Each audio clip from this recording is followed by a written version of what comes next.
And so you design a way for this to happen. You write it down like, okay, this is the method that we're going to go through. Stadia launch game, um, like Stadia, and send this information to the game so that the character moves forward or the game starts, or they're driving their car, whatever it is. And then Stadia print results, and you give an example of what results you might want. Um, and so you basically just create it for yourself, and then you go through design reviews, and you do this with product, and the developers can see it sometimes if that's what they want. And you talk to developers, is this what you meant? Is this what you want? And this, and then you go through peer reviews and technical reviews with your team so that they can point out roadblocks or other things that might be difficult. And so all of this is done before you even start coding, because imagine if you did start coding and you thought you knew what they wanted and it turns out they didn't, and you have to completely scrap it from the beginning. It's better to find out early. You want to figure out if you're doing it incorrectly early on and as soon as possible. And this is where the design really makes really makes it faster to iterate on products, because you say like, okay, this is what I'm thinking. Is this correct? Is it even feasible? And you get feedback and you iterate, and you go through multiple rounds of iteration with design usually before you write your first line of code. And then that is when you develop. um, and so I think you guys are pretty familiar with the development part. It just means doing the thing, making it work. And when you finish with a feature, you've probably tested it and it works manually, right? And you say, hey, I'm done. Is that it? Does anyone else know what else you have to do after the development part?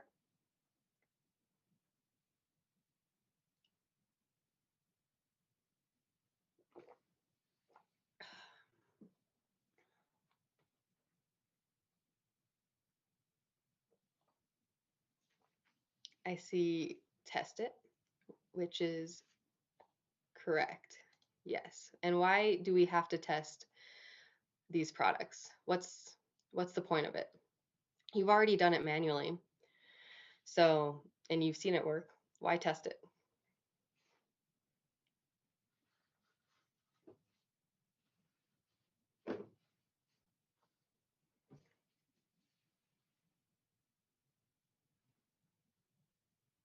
So it works and the user doesn't get a bad product.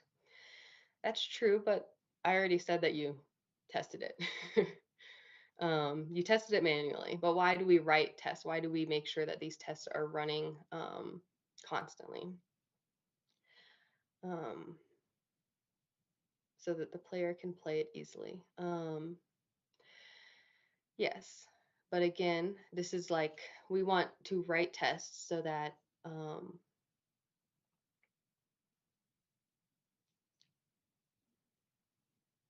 to cover edge cases and get rid of any bugs. Yeah, you definitely want to cover all of the edge cases with your tests, and you definitely find bugs when you're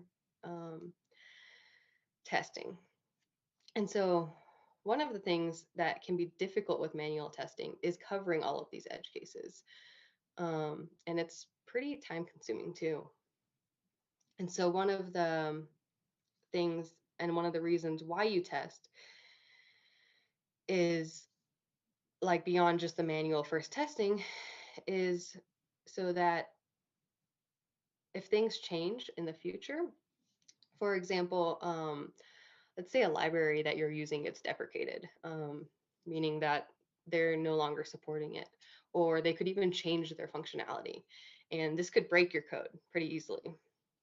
And so you have to write these tests so that they run, so that every time people make changes um, in other places outside of the product, you can be sure that it still works as expected. Because changes are being made to most libraries all the time. So, and sometimes they're going to create bugs, and these bugs could get introduced to your code, and you don't want that.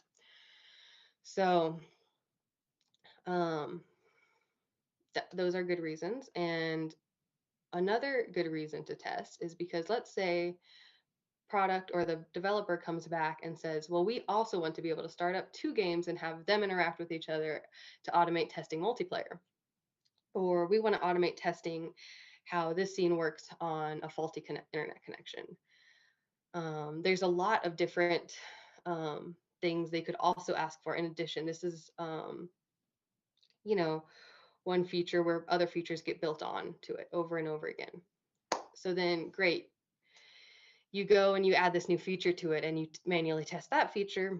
And what happens then? You can't just test that feature. You also have to test all previous functionality every single time.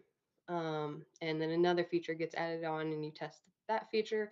And then you also have to test all previous features and make sure everything still works after you've changed your code. And so this is a big part of why testing is really important, because it gets harder and harder the more features you add in and the bigger your code base gets. And you can probably guess the Google code base is pretty big, and we can't afford to be manually testing every single combination of use cases that users can do. So we have to be running our tests constantly. We have to write these tests and make sure that they're always passing and not put in code that's going to break them. So that's a very important part. And honestly, I will say testing usually takes longer than the development part. It's unfortunate, but my most recent thing I worked on this week, it took me a few hours to implement something and 2 days to test it, to write all the tests. So that's a big part of software engineering, and sometimes you learn it in school, but a lot of the time you don't, because you don't have to maintain your code. So that brings me to the next one, which is maintenance. This is a big part of software engineering because maintenance happens over time. It's not immediate. You do immediately design and then you develop and then you test. But maintaining the code is something that you know you're going to have to do. And so this is where it's valuable to you to write good code, to not incur technical debt. And this happens when someone else breaks your code and your tests get broken, or when someone wants to add a feature to your code and they come to you for help, support, reviews, anything like that. And every time you write code, it's your responsibility to make sure that it continues to work. So if you're constantly writing new code, you're incurring a lot of responsibility there. And that can be hard. You can hand off that responsibility, and you definitely do, and you share that responsibility with your team usually. But it's definitely something that takes up a lot of your time the longer you've been a software engineer at the same in the same place, because you have suddenly touched all of these different code bases, and now you're responsible to make sure that it keeps running. Your users are counting on you. So there we've designed how developers are going to automate testing their game on Stadia. We developed, we tested it, and we're ready to maintain it.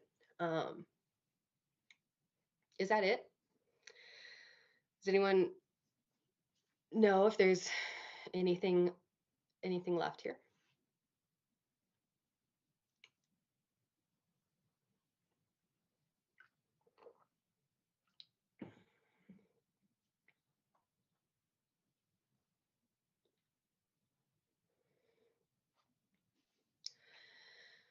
One release, that's correct. It's actually not one that I was covering, but I had a note to.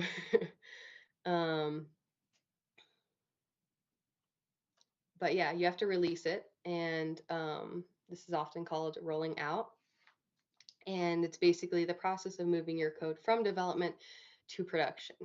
You've developed it and you've tested it. You're sure that you're confident that it works, And so now you actually have to give it away. So for many services, including Stadia, this is something we do every week. We roll out new software features, bug fixes, and honestly, probably introduce new bugs. And we do this every single week. And um, a big part of this is um, is evaluation, and that's the next step. So basically, you you wrote all this code and you're giving it to your users, but how do you know that they like it, or if they're happy, or if it's what they wanted? How do you know it's even working correctly in production? And so this is where evaluate part comes in, and it's a really important one that really you don't get the option or like the opportunity to do it in school very often because nobody's using the code that you write for your classes usually. But it's a big part of figuring out whether it's a big part of software engineering. And so this is done by a few different ways. One way in this example would be, of course, to ask the developer, hey, are you happy? Like, is this what you wanted? What do you think of it? But as you're doing more and more features, or you add features on top of one, it becomes unrealistic to ask developers over and over again, or your same user, like, are you happy? Is this enough? Is this what you wanted? You don't want to ask them that every week, and they don't want to give you an answer every week. They want their product and they want to be happy. And so this is where metrics come in. And so we deal with a lot of metrics and look at a lot of metrics every single day. And metrics can be in the form of a survey to the user. So, after you play a game on Stadia, it asks you, how was your session? And you answer from excellent to poor or something like that. And it could also be in the form of how many errors there are. How many times did the game crash? And we read these metrics every single, um, or we see these metrics every single day. And you need to make sure that you know when there's like a drop in happiness or a spike in errors that you're alerted. And this is another part of maintaining the code. Sometimes you'll roll something out, or sometimes seemingly out of nowhere, you'll start to see crashes spike, and you have to figure out why this happened. Um, and this is this is definitely something that we look at every day, all the time, especially if you're on call. And it's a big part of the release process too, because if you're doing a big service like Stadia or all of Google, you can't just push push a change out all at once. You need to roll it out slowly, because if you push it out all at once, it could fall over, or it could even um,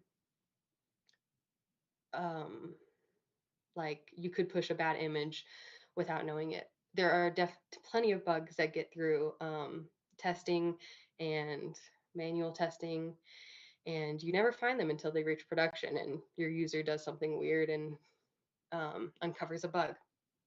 So um, one of the ways that we mitigate this is by rolling out to, say, 1% of users. And then you need a way to evaluate that 1% against the entire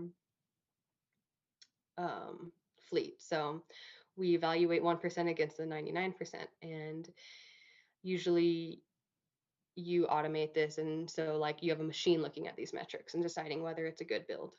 And once that passes, then you roll out to 10% and you evaluate it again.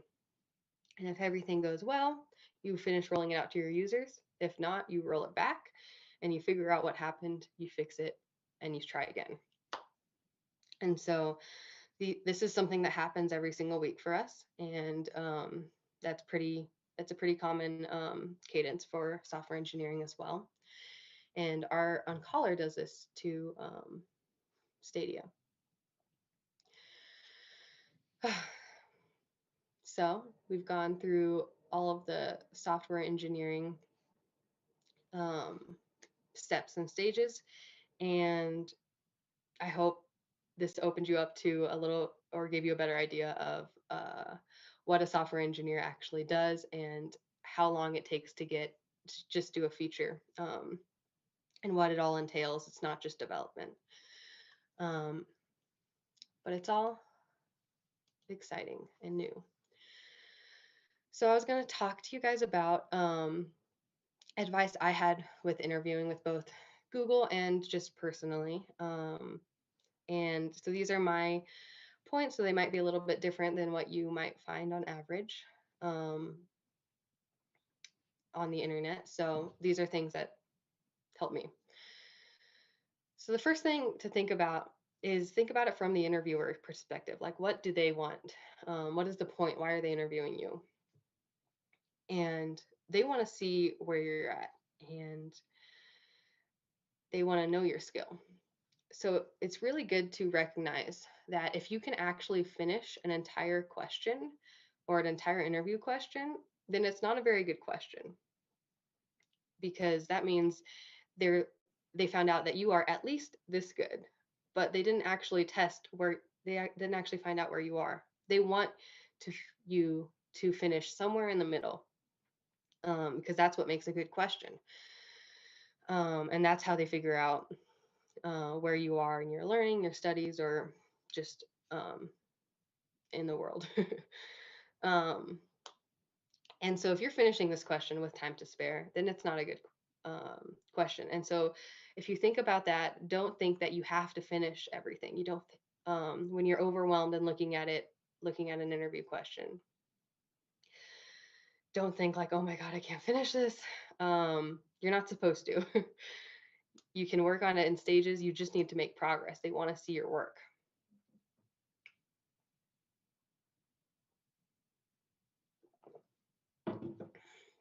And the biggest thing is to talk out loud, and design first. So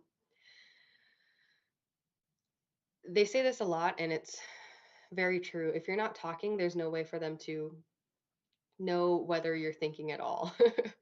um, and so one good one advantage of talking out loud is that they could actually give you hints or steer you in the right direction if you're going way off.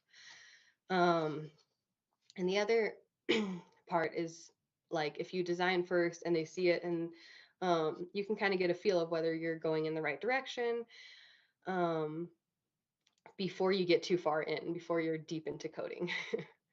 And so, but this shouldn't take too long. You should be writing code within the first 5 minutes of them giving you the question.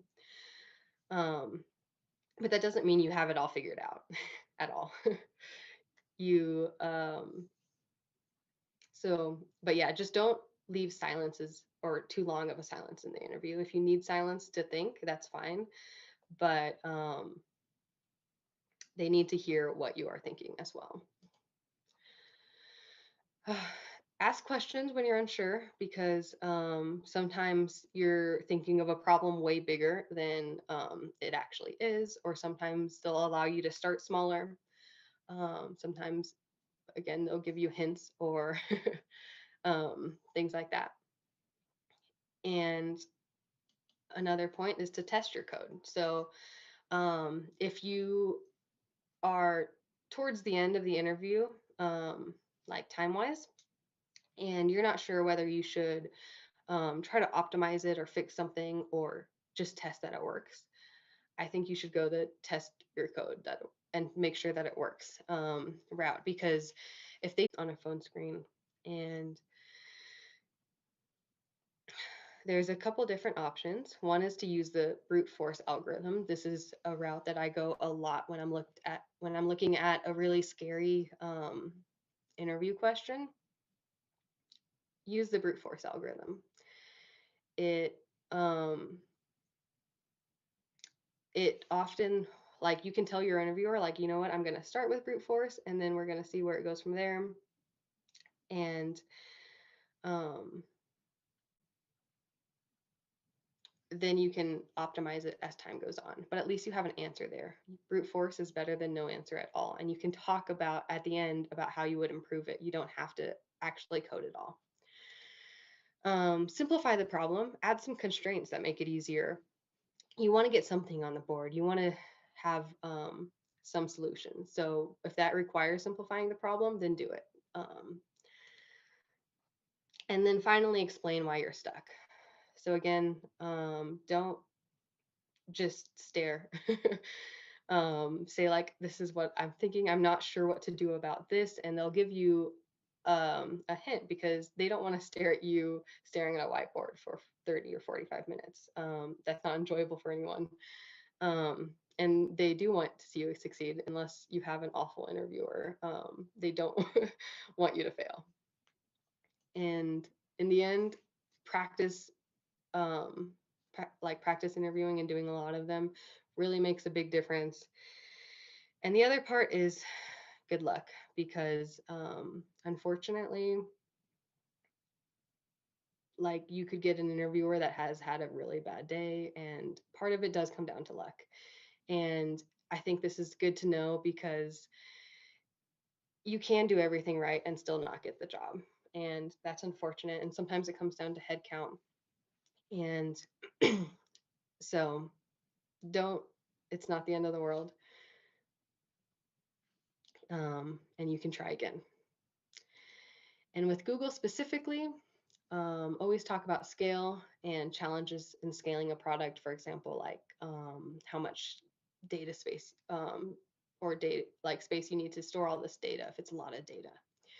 Um, do evaluate the speed of your program at the end, like this is on squared and whatnot.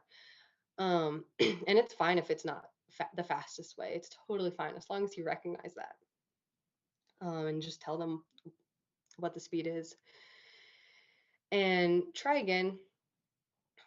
You can apply most places, well, at least once a year. And like I said, a lot of it comes down to luck. So this applies to like a lot of different companies. If you have a dream job, then don't give up on it because you didn't get in the first time around. I didn't get into Google my first time around. And so, yeah, Cracking the Coding Interview is the book that I used a lot, which just has a ton of practice questions, and it's just good to get all the get all the practice that you can.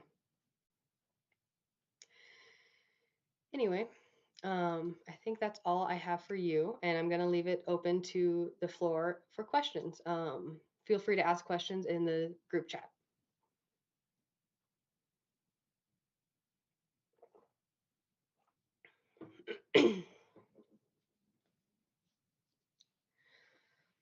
Which resources did you use to prepare for interviews?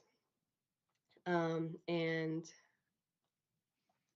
I used a book called Cracking the Coding Interview, which was really um, big, and it's basically like a book this thick, and it just has interview question after interview question, and it's pretty fun to go through. Um, and you get pretty exhausted after a while. But there's also tons of websites I know that are out there. I haven't used very many of them. But for Google's interviews specifically, they're just like questions that you'll get out of cracking the coding interview. None of them are the same, but there's you get a lot of similar technical questions. And what else?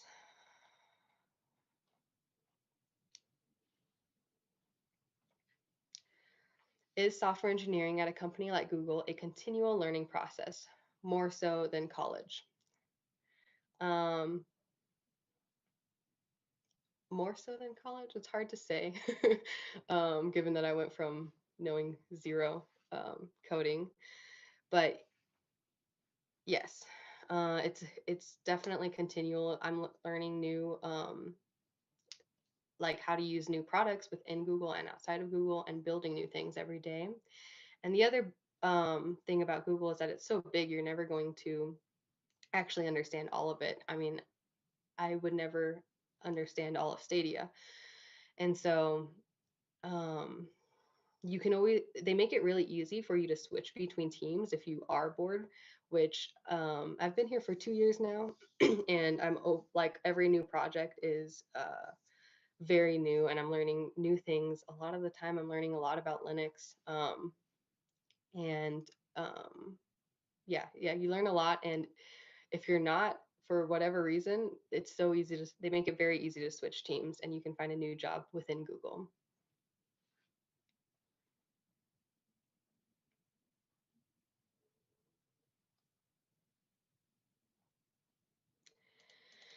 I got, how many times did you apply to Google? Um, I think I applied my freshman year and I didn't get in. I don't think I even got a response back. And then I applied my sophomore year of college, and I wasn't able to finish it because that's when I got an offer from Apple. And then my junior year, um, I pretty much I applied to Google in Switzerland. Um, because I really wanted to do an internship abroad, and I think that actually helped. I ended up getting my interviews there, and getting my first internship with them, and then from there I was able to convert as a full time, which required more interviews, but it was a little bit easier having the internship under my belt. And what are some of the things you need to learn in order to qualify to be a software engineer at Stadia at Google? That's a great question. I don't think there's any one thing. You need to be able to pass the interviews, but honestly, my boss dropped out of college, never finished it, and he's one of the smartest people I know at Google. So it's you don't actually need anything if um, but it obviously helps to have, a bachelor's degree in computer science, and like to get that first interview. That really helps. Referrals help, but in the end, Google wants to hire the smartest people. So you just need to show them that in the interview. And they code in a lot of different languages, so I'm not going to say that you need one language more than another or anything like that. And today I code in C++ and Golang, but Google writes a lot in Java, and many other languages. Um, there were about 5. So there's, I think, going straight to full time, you have to go through 5 interviews kind of all at once. Or I think it's 2 phone screens and 4 interviews. And they're all technical. And for me, I went through 2 phone screens my sophomore year when I didn't finish the process, 2 more phone screens my junior year, and then 2 more in-person interviews.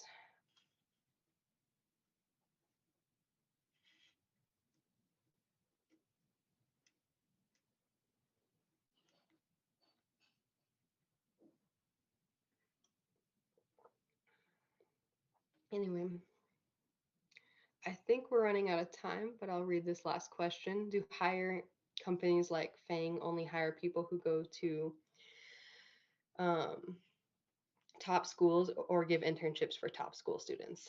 No, that's definitely not true. It it probably helps, but I know tons of people at Google who either didn't graduate or went to schools that I've never heard of. And so yeah, don't think that gets you out of there. And again, you can apply over and over again. So if you don't get in the first year or the year that you want, you can definitely try again.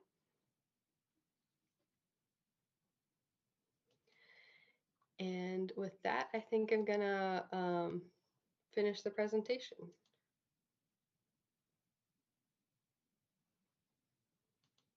So thank you everyone for listening and coming in. And that's all. Bye.